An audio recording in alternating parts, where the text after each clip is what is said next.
Hi, everybody. Welcome to BioStrategy Partners Practical Knowledge Series, and thank you for joining us on this Friday for a discussion on rare disease therapeutics and some of the challenges surrounding it. My name is Brian Chow. I'm the Program Director of BioStrategy Partners, and we are a nonprofit consortium of biomedical institutions that strive to advance early-stage technologies by facilitating some grant opportunities as well as providing educational content. So if you have any questions after this meeting, please feel free to reach out to me at brian.chow@biostrategypartners.org, and I'd be happy to help however I can.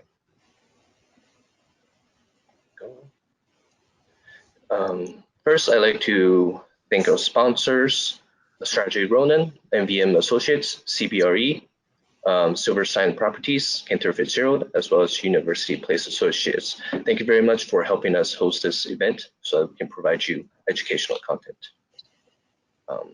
Before we start, there are a few housekeeping items that I have to mention.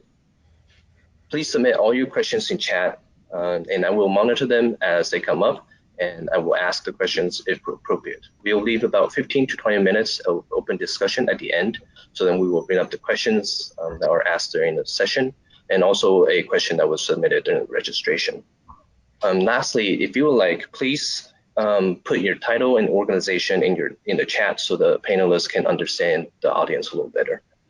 So next, I would like to present to you Pat Kelly, counsel and patent attorney at Strategy Ronan, who will be moderating today's panel on rare disease therapeutics. So Pat, I'll let you introduce yourself.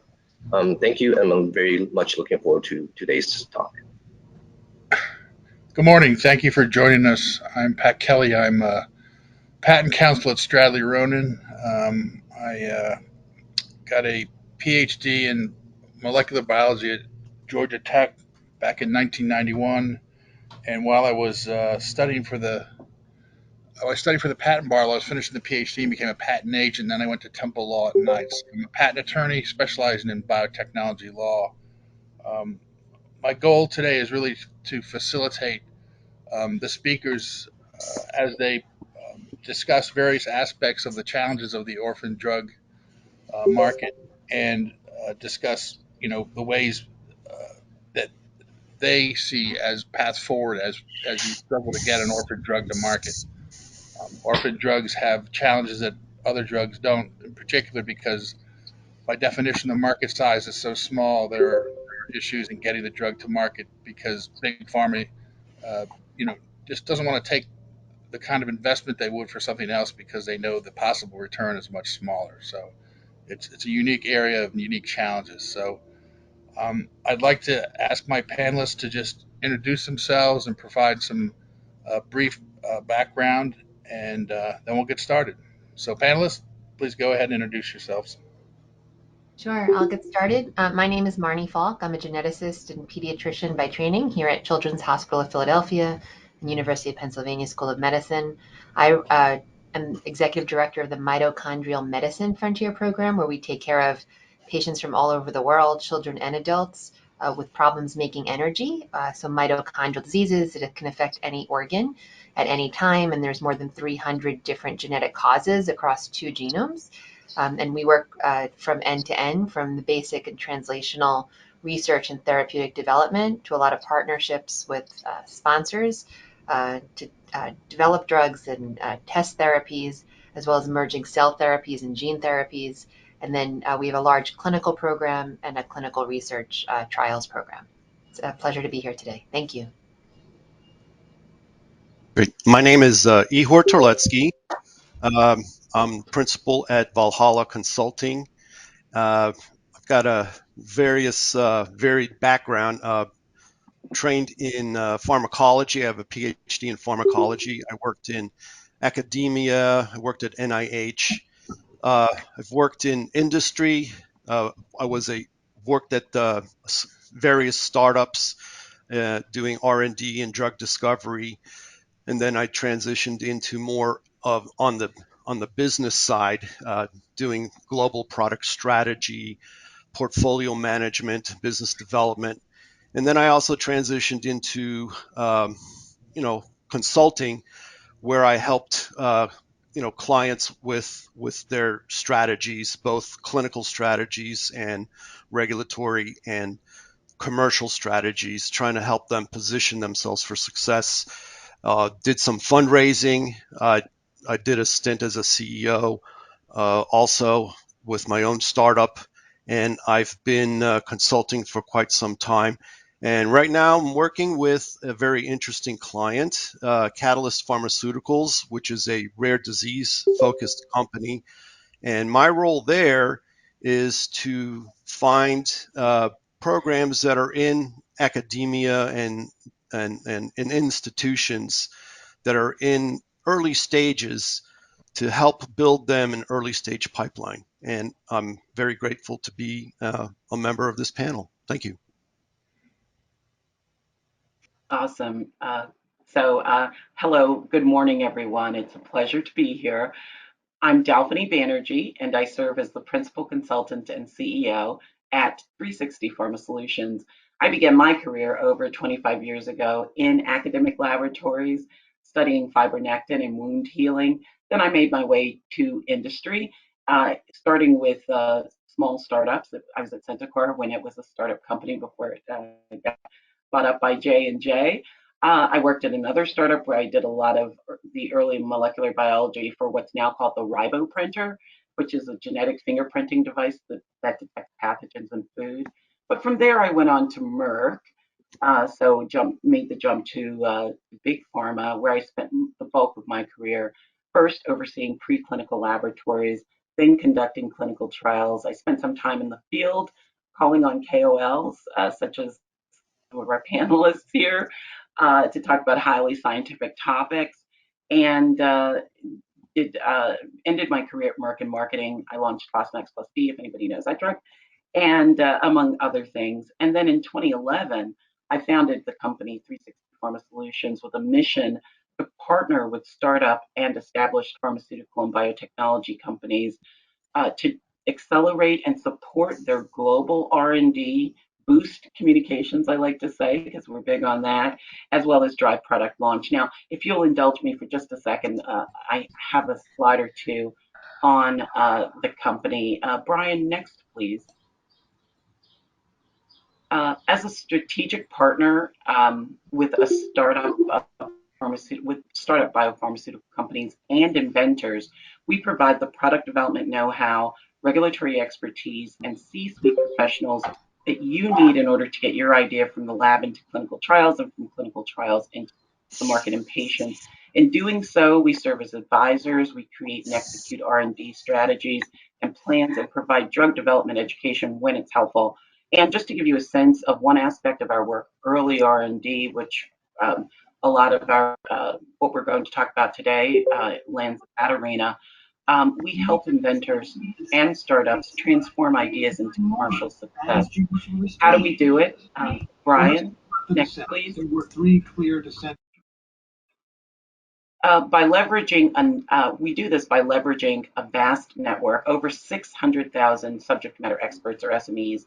We build a team tailored to our clients' needs. We partner with clients to build and execute IND enabling study plans. I'm sure you're familiar with those, as well as regulatory and clinical development strategies.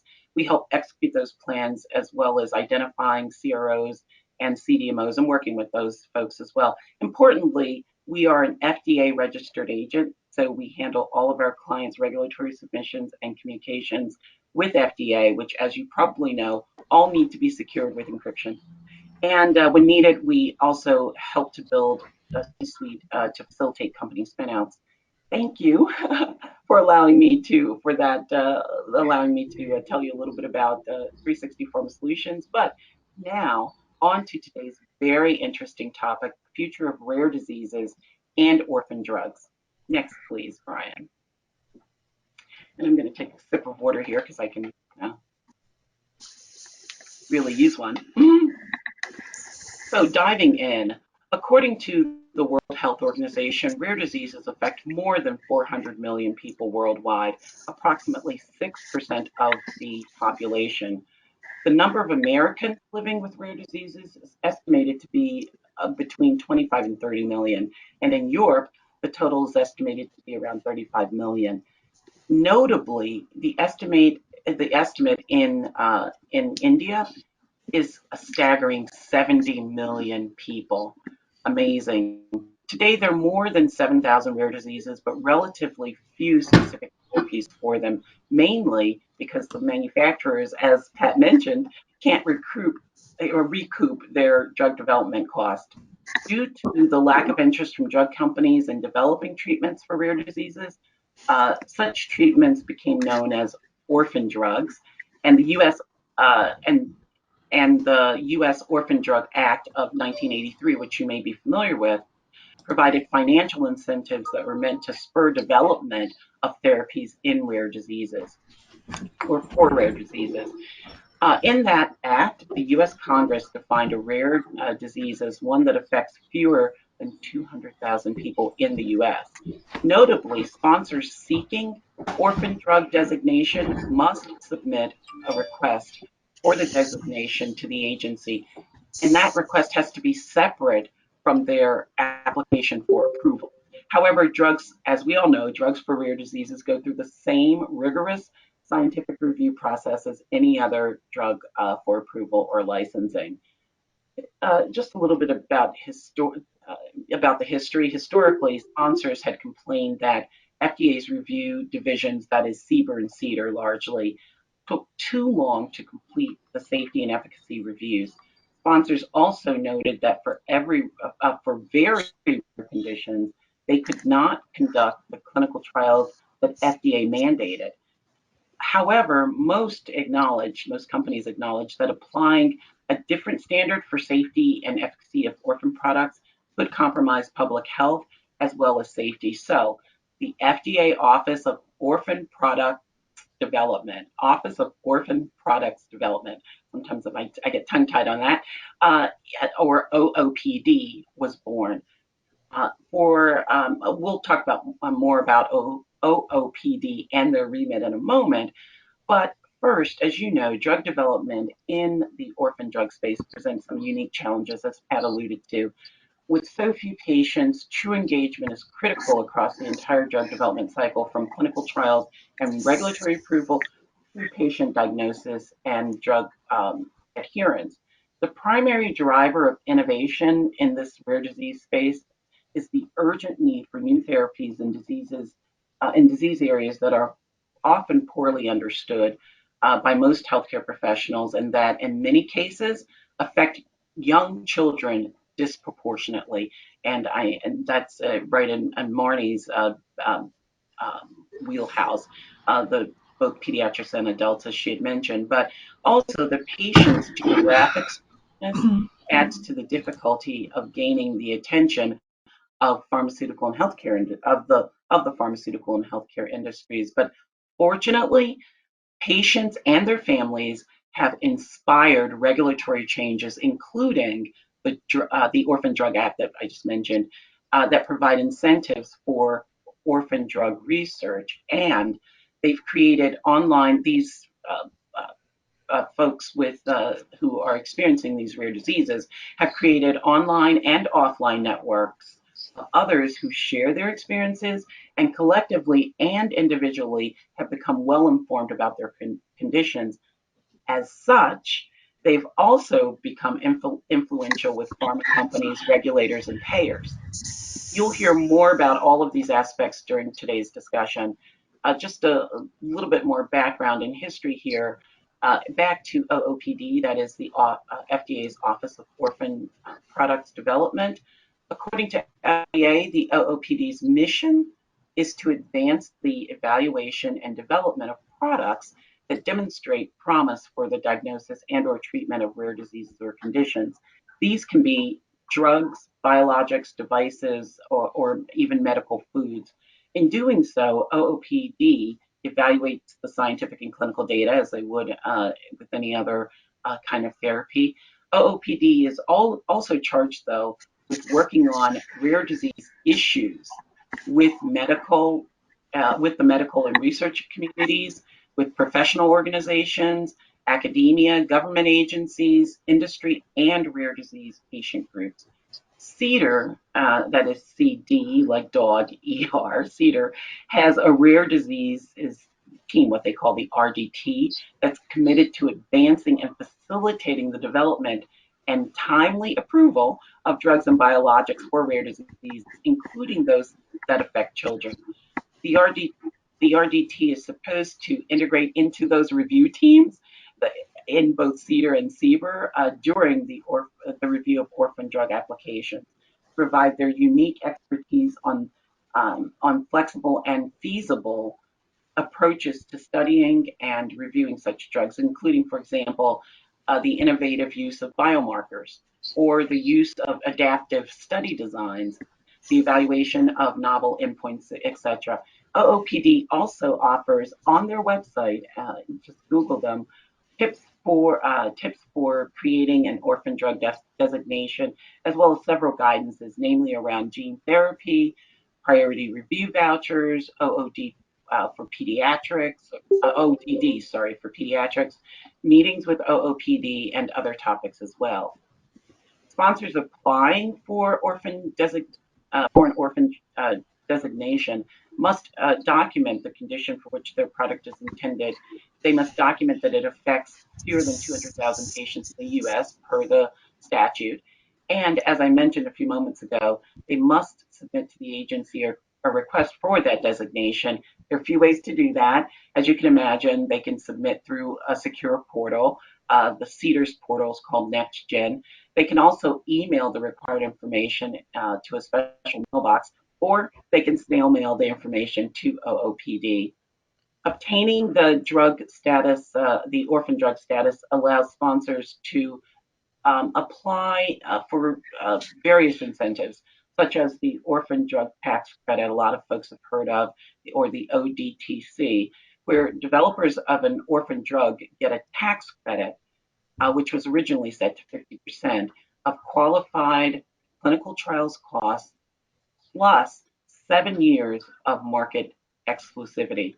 Now I believe that tax credit has been reduced to 25%, but during the marketing exclusivity period, the FDA cannot approve a generic drug for the same rare disease indication. However, the same drug can receive approval for a different disease condition. Other benefits include the rare orphan drug designation are things like rare pediatric disease priority review voucher program, which allows a sponsor to receive an approval for a drug or biologic for a rare pediatric disease. Another benefit is the humanitarian use device program, which is geared to medical devices that are intended to benefit patients, with the caveat that the disease has to affect less than 8,000 individuals per year in the U.S. Another program, there are many, but another one I'll mention here is the Orphan Products Grant Program, which provides funding for clinical trials and natural history studies that advance rare disease medical product development. In fact, that program has been used more than to get more than 60 products to marketing approval. But moving on, and finally, and then I'll hand it over back to Brian, just a few words about rare disease clinical trials. Per FDA requirements, at least one adequate and well-controlled trial is required for an approval of an orphan drug versus the standard 2 for non-orphan drug clinical trials. Orphan drug trials are typically single-arm as well, with no placebo arm, non-randomized, and open label. Phase 1 is usually not required. Phases 2 and 3 can be combined if the patient population is very low. Also, sponsors of an orphan drug can make use of expedited FDA programs such as the Fast Track, Breakthrough Therapy, Priority Review designations, etc.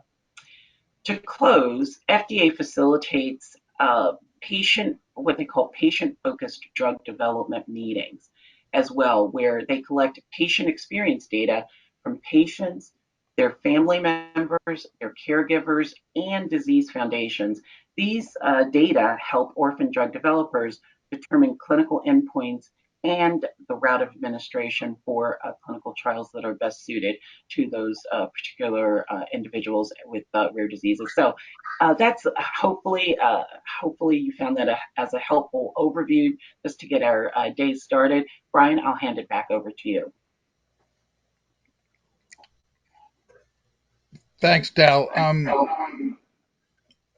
Oh, I'm sorry, Patrick. Sorry. Yeah, no worries. Marnie, did you want to just add a few comments on the FDA's role in this before we go to discussing farmers' perspective on rare disease therapeutics with EOR?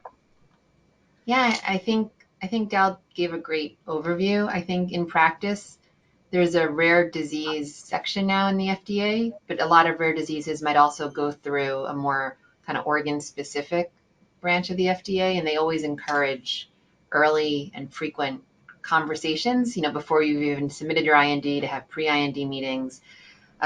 They certainly, in our field, in metabolic diseases like mitochondrial disease, have been very proactive in participating in advocacy group and scientific meetings, giving guidance to investigators in rare disease foundations, organizing these patient-focused drug development meetings, really to give education to the FDA, as Dal mentioned, because they may not know, and what might be in the textbook might be outdated, right, depending on changes in care standards clinically and changes.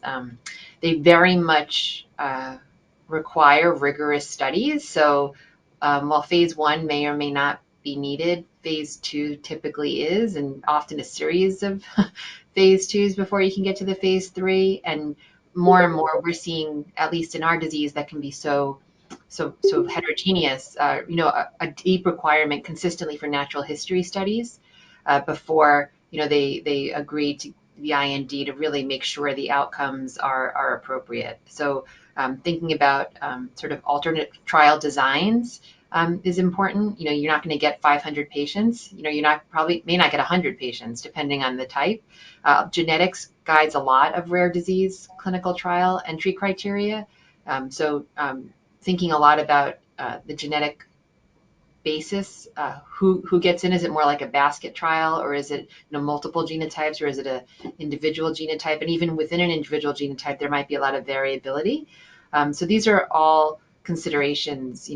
The inclusion criteria, the outcome measures, the length of the trial.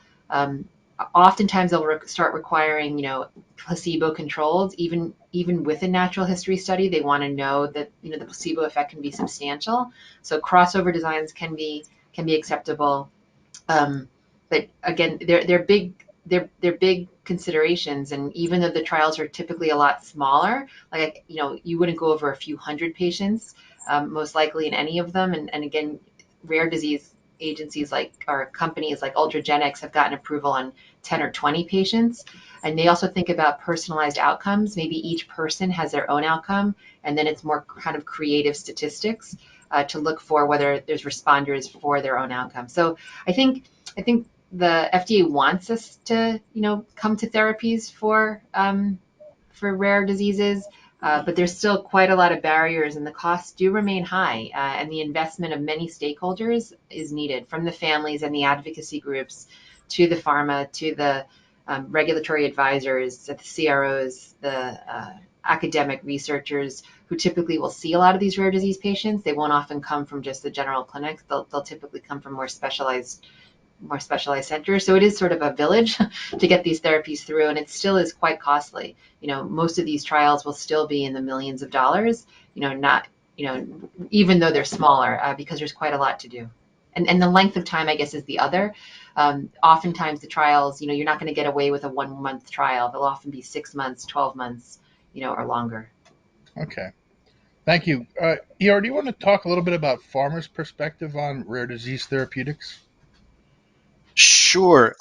Brian, can you go to the next slide, please? Yeah, so just to set the tone, I thought I'd just give a quick high-level view of the market space here. So rare diseases roughly represent 11% of worldwide pharmaceutical sales. In 2019, it was 11%. representing 144 billion, and it's projected to reach close to 360 billion by 2026, which is a growth of 120%, which is staggering. So you could just see that there is a lot of interest in this space by pharma. And since the establishment of the Orphan Drug Act, there have been 838 indications approved by the FDA, and this was for 564 drugs. Currently, all of with respect to all of the activity that's in pharmaceutical development, rare diseases account for 30% of all the activity. So that's a very significant number. 1/3 of all pharmaceutical development is in this rare disease space, and that's probably because of just the advances in pharmaceutical and biotechnology. The real impact of gene therapy has not really reached the market space. I mean, it's taken a long time to develop it. There's been a lot of stumbling blocks along the way. It's a learning process, but gene therapy is going to have the dream of gene therapy will be realized hopefully in the near for the patients sooner than later, but that's all coming up pretty soon. And sooner or later, cell therapy will also hopefully have a very important role. With respect to approvals within the rare disease market space, cancer indications account for an average of 45%. And just another statistic is that within all of cancers, 1 out of 8 cancers are classified as rare diseases. So that's why cancers account for the large abundance of rare diseases. As Dal had mentioned, there are roughly 7,000 rare diseases that are known, yet 90% of them still have no treatment.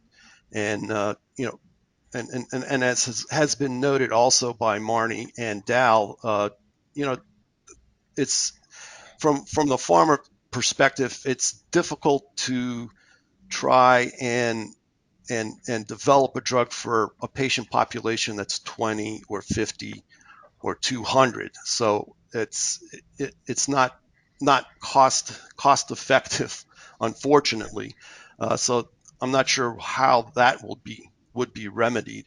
But diseases that are like 500, 1,000 patients, that's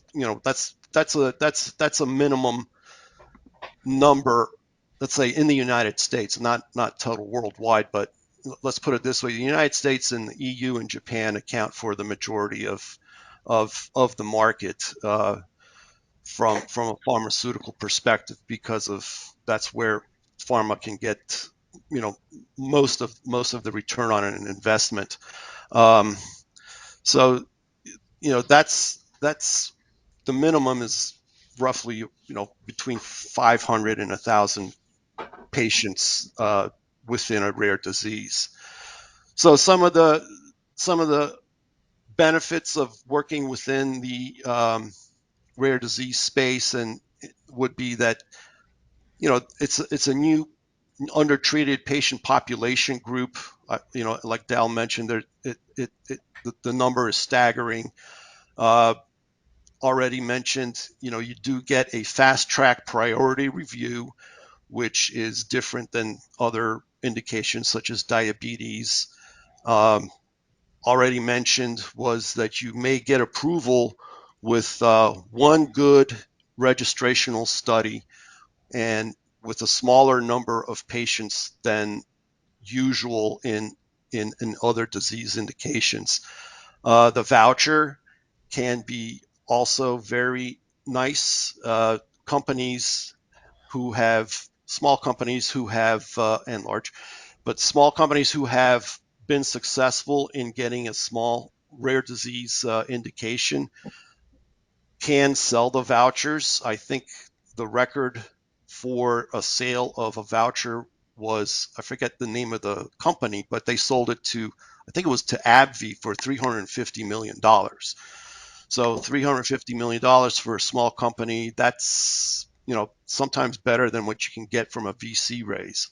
So the vouchers can be very, very important and lucrative.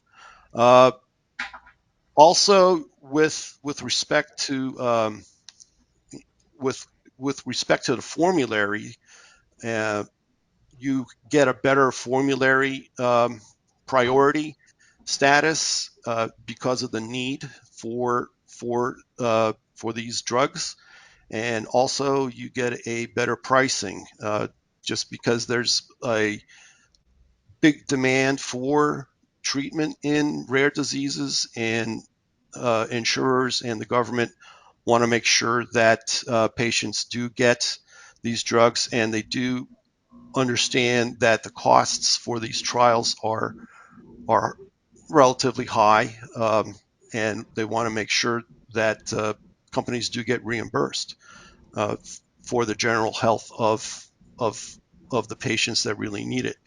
Now, just another statistic, which I wasn't aware of until I was doing the research. It turns out that rare diseases, in terms of the entire um, formulary bill for the United States on an annual basis, only account for about 5% of all healthcare costs. So it's in terms of in terms of the healthcare dollar, it's not that much of a burden. But I I'm sure that on a case by case basis for a family, that's a that could be a different matter. Um, in terms of some of the downsides in working in this space, because they can be inborn diseases and genetic mutations. In some cases, uh, as the child is born with it, and and they develop with the mutation, it may be difficult to cure or intervene, even if if if the damage is so extensive due to the mutation. And this is particularly true maybe for neurological diseases, where you know because the defect has caused so much damage and it can't be reversed.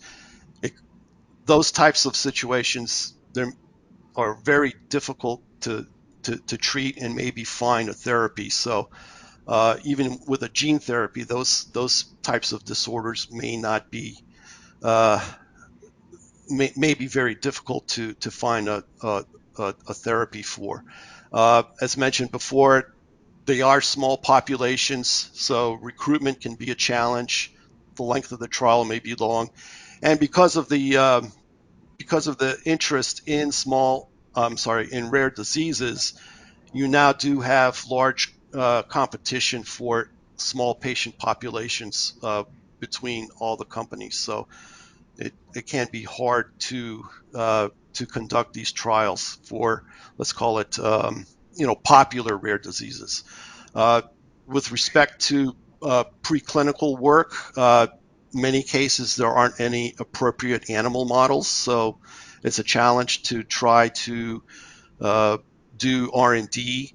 Uh, People are using patient fibroblast and developing, I guess, the iPSC cells for modeling purposes, uh, and and also as a consequence, also there's also no clear sometimes biomarkers or clinical trial endpoints. So you have to be, and I think Marnie touched a little bit about that, where you have to be resourceful and clever in trying to come up with endpoints, and you can and that also takes up a lot of time with the FDA and trying to convince them to accept certain new endpoints and scales for symptoms for patients.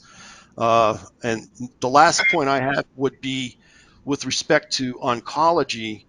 Sometimes the drugs that I've seen come out, usually they're like third or fourth line therapies, which means patients have had to fail one, two, or three drugs before, and that's a very sick patient population, and it's very difficult to demonstrate efficacy in that situation, just because those those patients are terminal, and it's hard to it's there's been a lot of failures just because of the frailty of the patient population. So with that, York, let's segue into um, some of the drug development issues. Marty, can you start by touching on some of the issues, including the challenges with this small patient population? And at some point, I'd like to have a discussion also about the challenges with reimbursement. So, Marty, can you just start us off with the small patient population issues? Yeah, so it's really interesting because it's how do you define the patient population? So from our example of a mitochondrial disease, are you designing it based upon a clinical problem like a stroke, or so they have this class of disease in a stroke, or this class of disease and they can't walk, or energy problems, or kidney problems? So are you going after a clinical indication, or are you going after kind of their overall not feeling well and now you want them to feel better? So it's more patient reported. The FDA doesn't approve drugs on lab values, right? Their lactate is lower. That's not going to get you an approval. But if they're surviving and they're functioning and feeling better, that's the standard we have to meet. And so when we think about the population, again, how do you define it? Is it genetic? Is it biochemical? And this is, I guess, both cancers, right, and inherited diseases are thinking about this, right? Like, how do you define who can qualify for the trial? So what might be a really small population, if you're going after a specific mutation, pick the delta F508 mutation in CF, right? That's the mutation. Or are you going after any mutation in this cystic fibrosis gene, right? And we know that there's different drugs that have been approved even in CF, right, based upon on the definition. So I think the definition is one, and I think we're seeing a lot of companies trying to put people together, put populations together. And I think what our strategy, and I think a lot of other academic groups, is to, try to think who's going to be a responder and who might be harmed to better design the trial. So any preclinical work that you can do, I think, helps the company make those go no go decisions for, should we go to trial and in whom? If you had somebody's cells, like you mentioned, and the cells died with the therapy, you probably don't want to put that population into the trial, right? If there was some sort of really big preclinical signal. And if you had a biomarker, that would be wonderful. And that might be confirmatory evidence, which I think the FDA does require to go from one clinical trial to an approval. So a lab value might be confirmatory. Again, the lactate improved, the blood pressure normalized, the lipids came down, but you need to show some meaningful effect. So I think those are some of the biggies is the definition. And then the cost, like Ihor said, is still very high, right? If you need to do a natural history study, it's over 2-3 years, before you could even get to your phase two. That's a significant issue, and we're seeing that in some of the gene therapy development. And that's often one gene at a time, so multiple mutations but the same gene. But if you have to do that for the 10 or 100 or 1,000 genes that make up a certain disease, that's a tall order, right? To understand the natural history, not just of the clinical phenotype, but all the gene disorders within it. So I think so. Those are some of the bigger um, issues, Pat. And in terms of the cost of development, we've mentioned how high it is, but also just more about the clinical trial design, Marty, and or if you can kind of just discuss the kind of perspectives you take when you're trying to design a clinical trial with some of these issues, like you just mentioned, Marty. It can be very difficult based on the genetic basis for the disease. Yeah, I think again, it depends sort of if the centers are already seeing the patients, right? If you're starting with a place where the patients are already kind of cohorted and phenotyped and genotyped, and you kind of, that kind of takes away a lot of the lead time run in to start all this up. So I think academia is doing more and more.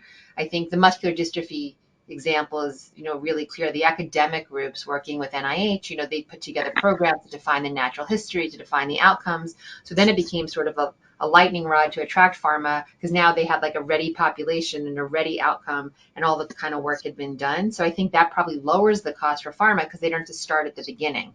Right. But if that's incredibly important. But I would say the costs are still there, right? It still takes time, especially if you have to do it over a year. And then a lot of the families do require to participate.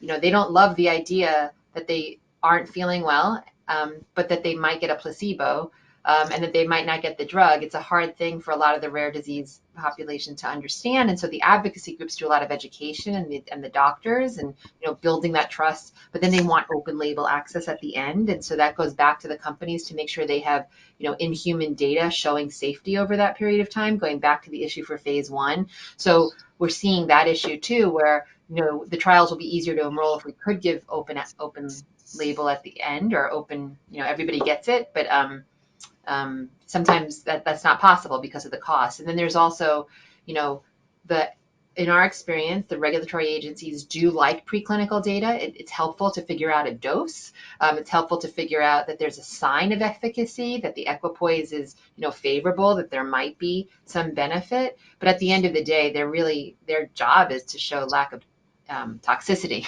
right? That's what's going to shut down the trial.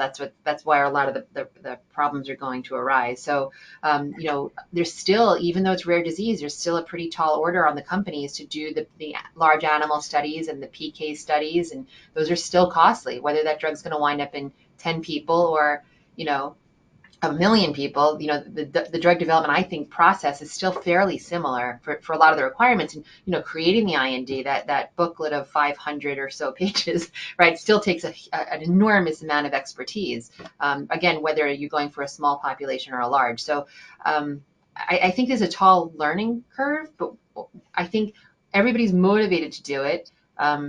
And I think the partnership is key, and we're seeing the pharma reach out early to a lot of the KOLs, the key opinion leaders, to get guidance, which is much better than maybe 10 years ago, to get guidance on trial design, to get guidance on patient populations, to really try to streamline the enrollment, the process, and more creative designs in smaller populations where you're, again, likely going to have responders and not non-responders.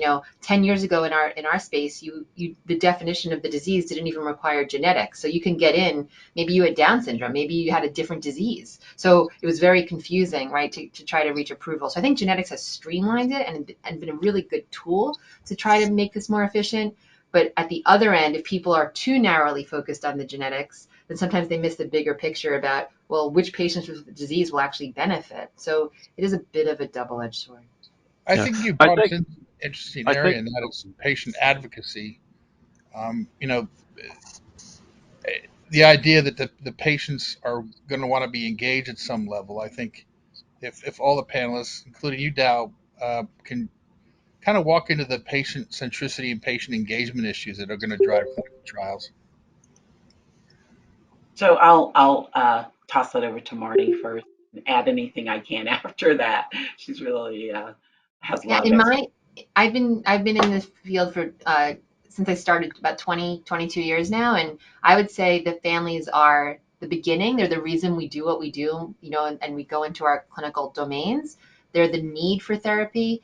Pharma has become much more savvy about talking to them early about patient important outcomes, which I think is really critical. And then interacting with the FDA, putting families on the drug meetings, on the pre-IND, so there's a patient perspective, having these patient-focused drug discovery opportunities, to educate the FDA. These are all incredibly important. More than that, the families are forming the advocacy groups. We're seeing this more and more. Sometimes there's unified advocacy groups across a large clinical type of disease, and other times, it's for their specific gene.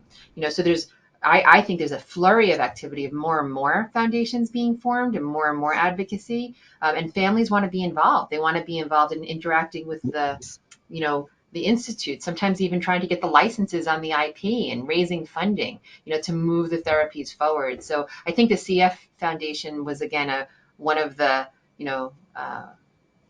inspirations to a lot of foundations for how the families are telling you there's a need, they're investing in it, they're raising funding for it, they're attracting pharma, they're attracting academics. But I still think that's the case. I think families are important throughout the process. Like, for example, in our disease, originally people thought we wanted to develop therapies for stroke and really debilitating medical problems. The families wanted therapies to have more energy, to be able to go food shopping, to walk around the zoo. So their perception of what was needed was really about exercise and energy trials, not maybe kidney failure and heart, like the way a doctor would think about it. So really incredibly important to communicate with the families and get their opinions early on. And I think, again, the families, especially for pediatric disease, the families are really driving the boat. But I think also for adults, it's sometimes where they suffer if they don't, especially if there's neurologic disease and they can't advocate for themselves. It's a problem, especially with a smaller disease. Not something so big that everybody knows it, but something less common. And yeah, I just wanted to add another thing too, like with respect to the clinical trial design. One thing that I've seen more and more come into play, with respect to endpoints is a caregiver burden questionnaire, because you know the caregivers are the parents most of the time, the mom probably, uh, and the patients are children. And and some of these diseases are devastating, and it's just difficult. And actually, it's a two patient disease. It's the patient who has the disease, and then the caregiver who is going to have depression, anxiety, and a low quality of life. So I think the incorporation, like, kind of to Marnie's point, the incorporation of the family and a family endpoint into these clinical trials is key. And I think and obviously the FDA is taking that into account, and is taking these caregiver questionnaires, quality of life questionnaires, as part of a valid clinical endpoint. And I'll just support that by saying there was a biochemical disease where there's clearly an enzyme deficiency called pyruvate dehydrogenase deficiency, where they were developing a specific therapy that activates the enzyme. You'd think that'd be a really clear biomarker, and it changes lactate and pyruvate levels and so on. And if they went back and forth with the FDA for years, the investigators, and the FDA required that the primary outcome be what's called an OBSRO, an observer reported outcome, where every day the family had an iPad and they had to report like a 5-question survey on whether or not how they were doing that day. So they thought about recall, they thought about impact, they thought about quality of life, and that was the primary outcome, and that was completely guided by the FDA. Oh, interesting. The one thing I'll add, both interesting points, Igor and Marnie. The one thing I'll add is that from the big pharma's point of view, they know what they need to do around patient centricity. Just a matter of doing it, right? They engage with the advocacy groups and that kind of thing, and certainly with the FDA. But the pricing models and all the incentives for rare diseases are in place, but it's a slow uptake. But still, we're getting there. Right, so we're running a bit low on time, and I do want to make sure we answer this question submitted by Ben. Could you talk about reimbursements, because drugs are very expensive in a small number of patients, and so maybe we could put this for Ihor. So what's the pharma's perspective on applying for reimbursements? Well, they do a quality of life assessment and reimbursement review of what is the cost offset, what's the benefit of the drug, what's in terms of cost savings, and that's what they go into when they discuss the pricing with the with the various drug formularies. I mean, they do, they do command a high price, but in the instance where there is, when there is no drug available, you know, uh, you know, the discussion, the discussion is a little bit easier. I mean, I don't. I mean, that's just all that I know. I'm not a specialist in reimbursement, so I only know a little bit. So hasn't really been that much of a problem as of yet. The only other thing that I forgot to mention is that because this is turning into the beginnings of a mature market, you will see biosimilars and generics for rare diseases come into play. So that will, that will impact drug pricing for follow-on drugs in those disease states. Yeah, and we're seeing companies like before the phase 2 trial starts, start interviewing families and doctors and payers and start planning what the indication will be, what the label will be before they even design the outcome because of this issue of where is reimbursement likely. So we're seeing companies invest really early in that process alongside the clinical trial development, not waiting to the end. Well, and even before Marnie, I can tell you that we advocate for uh, the, thinking through the patient population and the indications right at the beginning of the R&D process. That's in the mix. So um, I agree with you totally. So we're running out of time. We did want to discuss funding, but I think that's going to have to be another day, perhaps, because we're already at 11:55. So um, there are still issues to discuss, but we've had a lot of participation today. So, um, Brian, do you want to throw any questions out to the audience? Yeah, we did have an audience question that was submitted, but it's a bit of a long one, so maybe we could answer part of this question. So collaborations between patient groups and industry are particularly important in rare disease treatment development. What are the pitfalls, restrictions, and limitations on forming and maintaining these collaborations?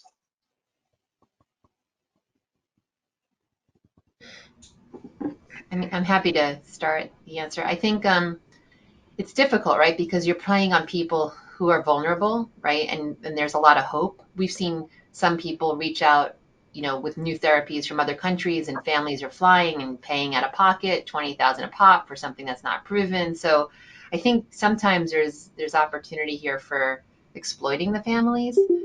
And so I think the better scenario is going through the medical team.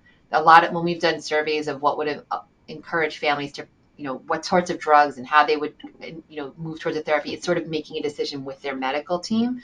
So I think what I'm seeing that works really well is when the advocacy group stands up and is sort of an honest broker between the families and supporting them and organizing them, and then also the medical community. So it does take a lot of initiative and again a lot of players, but I think having opportunities for them to talk together, but to do it in a way where they're not calling them at midnight when they're in the intensive care unit. They're not pressuring them unduly, that they're doing it sort of respectfully and sort of giving them time to think it through and doing it sort of in the light of day with the medical team involved and putting it in the context of the rest of their medical care.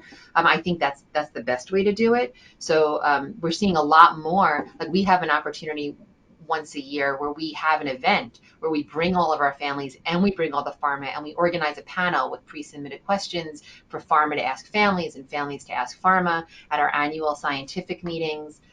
We bring everybody together again. So I think there's opportunities to do it, but I think you just have to be careful that, that patients may not understand the entire drug development process.